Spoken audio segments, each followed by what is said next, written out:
Mom said to leave. Can you let us stay just for tonight? Late at night, my 9-year-old grandson suddenly visited us. I rushed to open the door, and found him in bare feet, with blood oozing from his toes. Moreover, he was tightly holding the hand of his 4-year-old sister, tears streaming down her face. "Did you two really walk here all by yourselves?" They nodded and I hurriedly let them into the house. However, when my husband woke up, he was furious. Absolutely not. The terrifying expression on his face made the grandchildren burst into tears, leaving me bewildered. They should have been allowed to stay for just one night. After that, I couldn't believe my eyes at the action my husband took. I'm Margaret, a 63-year-old homemaker living with my husband Patrick, who is 2 years older. He worked as a high school teacher until he retired at 60. Our 2 children were married and independent. Our daughter Laura lived in a nearby apartment, and our son Richard lived in the neighboring town. Victoria, the wife of our eldest son, is stunningly beautiful with translucent white skin, and even women would flutter if she looked at them with those big eyes. She was an ideal daughter-in-law as long as she remained silent. However, she had an incredibly bad mouth. Everyone wonders why a woman of my caliber would marry a man like him. Huh? Are you saying Richard isn't up to your standard? Well, he works for a top-tier company and earns a decent income, but let's be honest, he's not that good-looking. But I'm not that picky, so he's lucky, I guess. I couldn't help but feel very angry when she spoke ill of my own son. "Who do you think you are?" I wanted to say, but I held my tongue because I didn't want to argue. However, my husband couldn't stay silent. Richard sure married quite an impressive wife, didn't he? Despite the sarcastic remark, Victoria seemed unfazed and even smirked dismissively. Richard, in response, could only manage a wry smile. Victoria is too good for me. Seeing this, I imagined that my kind-hearted son must be facing some challenges in his marriage. However, despite their differences, they had a child together. Daniel, our first grandchild, strongly resembled his mother with a remarkably beautiful face. Personality-wise, he took after Richard, being very kind, a perfect blend of his parents' best qualities. I looked forward to Richard occasionally bringing Daniel over to our house. Victoria rarely visited, but I thought it might be the best for both of us. Then, we also welcomed a granddaughter, Emily, born 5 years after Daniel. She was an adorable girl with fair skin, chubby cheeks, and round eyes. However, when I visited my son's home to celebrate her birth, Victoria disdainfully glared at the newborn. Daniel takes after me and is beautiful, but why is this one so chubby and ugly? Who does she even resemble? She's not cute at all. You're a mother, don't say such a thing. She's perfectly cute just as she is. I can say whatever I want to my own child. Are you trying to start trouble with me? Well, I won't lose to an old hag like you. As my husband heard this exchange beside me, his expression quickly changed. I could tell he was about to shout in my defense, so I hurriedly intervened. Instead, it was our son who raised his voice in anger. Victoria, enough. Mom and Dad came here to celebrate. There's a limit to how rude you can be. Oh, how unusual for you to stand up to me. Quite interesting. She glared sharply at Richard, seeming ready to strike, so I quickly relented. I'm sorry. Victoria, you've just given birth and it's a stressful time. I shouldn't have said that. I apologize. Please forgive me. Humph. Exactly. You shouldn't have said anything. You could have just sent a money gift instead of coming all the way here. Victoria's demeanor was consistently lacking in manners, but I couldn't say anything further. Because of incidents like these, we grew distant afterward. However, despite this, Richard continued to bring Daniel and Emily over to us regularly. It made us happy to see our adorable grandchildren, but there were still some concerns on my mind. Daniel was bright and talkative, but Emily, even at the ages of 3 and 4, showed hardly any signs of speaking. Furthermore, her fair skin had turned extremely dark from sunburn, and her hands were rough and dry. When I asked Richard about it, Victoria said Emily loved playing in the garden. That said, the condition of our granddaughter's skin was extremely concerning. One day, our family was struck by tragedy. My son Richard suddenly passed away. He fell from the stairs of a pedestrian bridge during his commute and was transported by ambulance. After being transported to the hospital, he received intensive treatment, but unfortunately, he didn't make it. I was in such shock that I couldn't even stand up. Richard, you poor thing. It must have been painful. Daddy, Daddy. What's wrong? Wake up. Wake up. Daniel cried uncontrollably, while Emily remained expressionless, biting her lip. Victoria, without shedding a tear, continued to fiddle with her phone. Looking back now, it was indeed a peculiar scene, but at that moment, I was overwhelmed with grief and unable to pay attention to anything else. My husband received our son's old and worn-out bag from the paramedics, found beneath the pedestrian bridge. It was a bag I had bought for him when he started working. He's been saving and working hard for the family. Thinking this made everything even harder to bear. The wake and funeral were mainly organized by our daughter's husband and were carried out smoothly. I spent the time in a daze at home. It was the day after the funeral. In the middle of the night, the intercom rang. Wondering what was happening, I looked at the camera and saw Daniel's face, biting his lips. I hurriedly opened the door and let him in. Holding back his tears, Daniel managed to speak in a strained voice. Mom told us to leave. Can you let us stay just for tonight?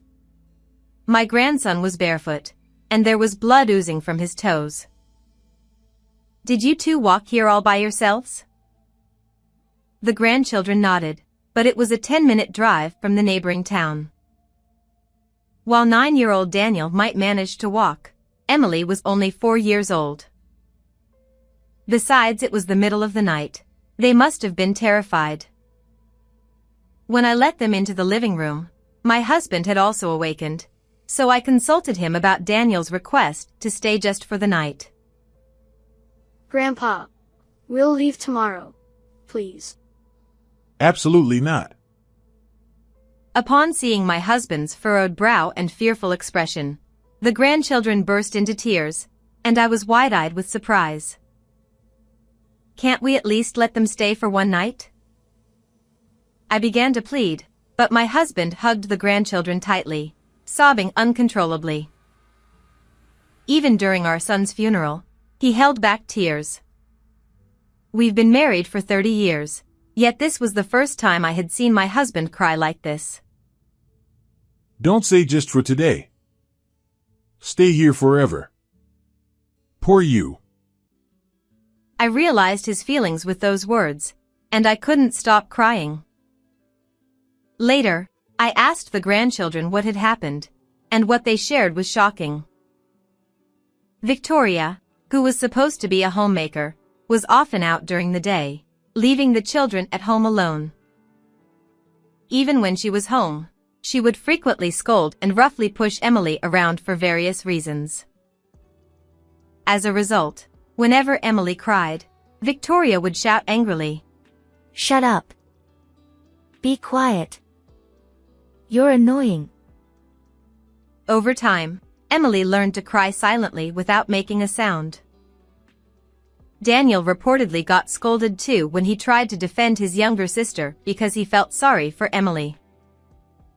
While he could escape from his mother's behavior by going to school, Emily, who wasn't allowed to attend kindergarten, didn't have that option. Apparently, while her mother was around, Emily would go outside to weed the garden every day. This was her way to avoid being scolded and perhaps earn some praise from Victoria. This explains why her skin was deeply tanned and her hands were rough. Emily's inability to speak might stem from a fear of being scolded. Thinking about this filled me with a sense of helplessness. That evening, Victoria apparently told them that guests were coming and ordered them to go outside. Daniel managed to put on his shoes, but Emily couldn't make it in time and was left barefoot. Victoria quickly locked the front door behind them, so Daniel then put his shoes on Emily's feet and held her hand as they walked to our house to seek help. What a terrible thing to do! Unbelievable. I tried calling my daughter-in-law several times, but couldn't reach her. It was late at night, so I decided to sleep with my grandchildren that night. However, early in the morning, Daniel woke me up. Grandma, I'm sorry for waking you up. Emily said she saw Dad in her dream. Huh? Did she? And then?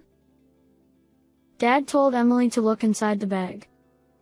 I was taken aback by what he said, but looking at Daniel's serious expression, I started to wonder if there was something more to it. Then I woke up my husband and told him what Daniel had said. Still groggy, my husband was skeptical at first, but when he checked our son's bag, he exclaimed in surprise. No way. This is outrageous. I can't forgive this. Filled with anger, we decided to take action. Afterward, we quickly called our eldest daughter, Laura, who lives nearby, and asked her to come to our home to take care of the grandchildren. Meanwhile, my husband and I rushed to our son's house and rang the doorbell repeatedly, but no one answered. But we continued to ring the doorbell persistently. My daughter-in-law finally appeared in her pajamas, with the collar open and looking disheveled. Geez, so noisy. Who the hell is it? At that moment, I caught a fleeting glimpse of a young man with brown hair crossing in the back of the room, completely naked. I knew it. However, as soon as my daughter-in-law realized it was us, she widened her eyes and quickly shut the door. It's so rude of you to come here suddenly. Go home. From behind the door, my daughter-in-law shouted aggressively. We have something urgent to discuss. Please open the door. I said I can't open it right now. I reluctantly opened the door with the key I found in my son's bag, and inside, the young man from earlier exclaimed, "Oh no! Run!" He hurriedly dressed and fled from the house. At the entrance, she stood defiantly, glaring at me and my husband without a trace of remorse. What the heck are you doing here? Before anything else, are you already cheating on your husband the day after he passed away? Don't be ridiculous. Oh, he's just a gas repairman. Huh, so gas repairmen these days work without clothes on? Victoria noticed my sarcasm and clicked her tongue in annoyance. She may have a beautiful face, but her ugly character shows through in her expression. Richard is gone now, and I'm done with you both. You have no right to say anything. Just leave. At that moment, my husband, his face flushed red with anger, deliberately asked her. I can't see the grandchildren. Where are they? And with that, my husband went to check something, pretending to search around the house. Victoria seemed momentarily at a loss for words, but then she immediately started shouting angrily at me. They went to a friend's house. What's wrong with that? Stop lying. Were you not worried when a 9-year-old and a 4-year-old were gone all night? Are you even a mother? Huh. How do you know about that? They walked all the way to our house late at night. As I told this to her, who looked puzzled and astonished, she shamelessly responded with a brazen attitude. Our daughter isn't cute at all, and the son I raised lovingly rebels against me. I don't need those brats. You can take them, but give me money. I want $100,000. It's not much, right? She truly was the worst kind of woman. I felt boiling anger at the thought that my son and grandchildren had suffered because of such a woman. Too bad. You can't spend money behind bars. I've recorded our entire conversation. Huh. You're so naive. I'll be released soon enough just for being a little harsh with the children. It's not just about the children. You do realize that taking someone's life is a serious crime, don't you? And there's evidence. Actually, there was Richard's diary in the bag, and from Victoria's frequent outings, he suspected she was having an affair. On top of that, there was a report from a detective Richard had hired for investigation. According to it, indeed, his wife was cheating with a young man she had met at a pub. The same man who fled from the house. Additionally, the diary also mentioned, "I've been feeling my life is in danger." It seems Richard had experienced several incidents where he narrowly avoided accidents, such as almost being hit by a car while walking or nearly being pushed onto train tracks while on a platform. He suspected his wife was targeting him, and he had taken precautions and was preparing for divorce. That might prove my affair, but it doesn't prove I killed Richard. It's just the ramblings of old people. The police have more important things to do. Can you still say that after hearing this? As I argued with Victoria, my husband appeared holding a surveillance camera he had found. The day before Richard passed away, he had installed a surveillance camera in the living room, as noted in his diary. Upon playing the recording, there was a conversation between his wife and the young man. It went well this time. I pushed your husband hard down the stairs. Thank you. Now we'll get a hefty life insurance payout. Victoria turned pale, her lips trembling uncontrollably. I just said that as a joke. How far can you go with your lies? I'll bring all the evidence to the police and request a reinvestigation. Your affair partner might spill everything about you during questioning. But... Oh, by the way, Laura mentioned something like this. The place where Richard fell is a busy pedestrian bridge, and many cars nowadays have cameras installed.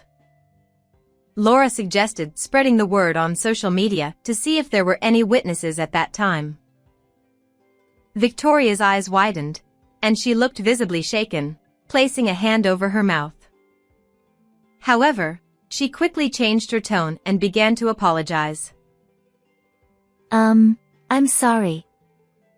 I was threatened by that man. I'll give you half of the $100,000 life insurance payout if you overlook this. Excuse me? You're not the beneficiary. That can't be true. We made each other beneficiaries when we got married. I told her that according to Richard's diary, the beneficiary had been changed from her to Daniel already. Richard had set up a trust system that allowed his children to receive the benefits once they reached a certain age, regardless of their current age. That's ridiculous.